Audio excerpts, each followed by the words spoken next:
భక్తి పారవస్యం చూపించిన మీరు ఇలాంటి చీటింగ్ కేసులో మీ పేరు రావడం ఏంటి?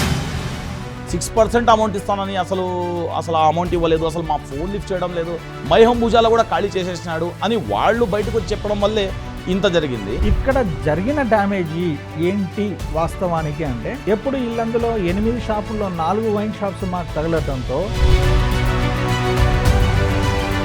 ఇందులో చిట్టిబాబు గారు చేస్తున్నది ఏంటంటే ఈ 4 వైన్ షాప్స్ తను కబ్జాలోకి తీసుకున్నారు. మైహం భుజా ఖాళీ చేయడం వెనకాల అంతరం సార్ మైహం భుజా ఖాళీ చేయడం వెనక అంతర్యం ఏంటి అంటే 51 లక్షల లడ్డూ విషయంలో చెక్ బౌన్స్ అయింది, పూర్తిగా అమౌంట్ చెల్లించలేదన్న ఆరోపణ అయితే ఉంది. ఏది కూడా చెక్ చేయకోకుండా డైరెక్ట్ ఒక వాయిస్ రిలీజ్ చేయకూడదు సార్. నా గణేష్ కొండపల్లి అనే నా అకౌంట్ నుంచి అత్యంత భారీ కుంభకోణం చేపిస్తున్న సోమిరెడ్డి గారు